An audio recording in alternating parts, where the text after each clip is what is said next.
बातमी नाशिकमधून। नाशिकच्या पेठ तालुक्यातील पाणी टंचाईचं भीषण वास्तव आता समोर येऊ लागले। बोरीची बारी इथल्या ग्रामस्थांवर पाणी विकत घेण्याची वेळ आली आहे। 60 रुपये मोजल्यानंतर 200 लिटरचा ड्रम भरून मिळतोय। या गावातील बहुतेक लोक मजुरी करतात।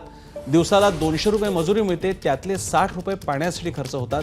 त्यामुळे फक्त 140 रुपयांमध्ये घर चालवण्याची वेळ इथल्या ग्रामस्थांवर आली। कित्येक महिन्यांपासून हा प्रकार सुरू होता, त्यानंतर आता प्रशासनाला जाग आली आहे। पाणी प्रश्न सोडवण्यासाठी शासनाकडून हालचाली सुरू झाल्यात, मात्र आता बोरीची बारीमध्ये नवीनच समस्या आहे। इथल्या महिलांना पाण्यासाठी पायपीट करावी लागते, त्यामुळे गावातल्या मुलांची लग्न होत नसल्याचं वास्तव समोर आलंय। लग्न जमवताना मुलींच्या घरचे पाणी प्रश्नाबाबत विचारणा करतात। इथली परिस्थिती कळताच लग्नाला नकार देतात, त्यामुळे गावातील कित्येक मुलांची लग्न रखडल्याचं इथल्या महिलांनी सांगितलंय।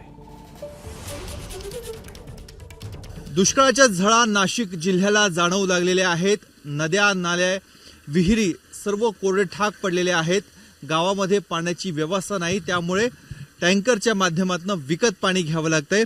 हे असे जे ड्रम आहेत, 200 लिटरचा एक ड्रम आहे आणि एका ड्रमसाठी साधारणतः 60 रुपये इथल्या ग्रामस्थांना मोजावे लागत आहेत।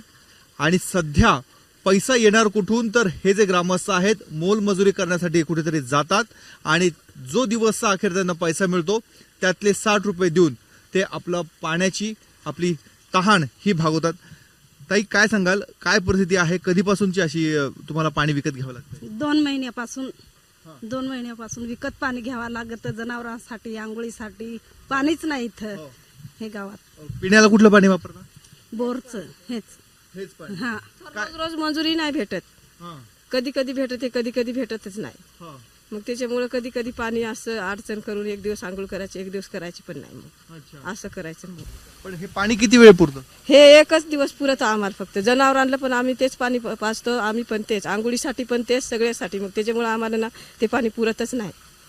सरकारकडनं तुम्हाला टँकर नाही मिळत आहे?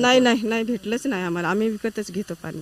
त्यामुळे शासनाकडे टँकर मंजूर करावी यासाठी मागणी होते, मात्र टँकर मंजूर होत नाही आणि अशा पद्धतीने आदिवासी पाड्यावरच्या गोरगरीब जनतेला पाणी विकत घ्यावं लागतंय। कॅमेरामॅन किरण कटारेसह मुकुल कुलकर्णी, बोरीची बारी, पेठ तालुका।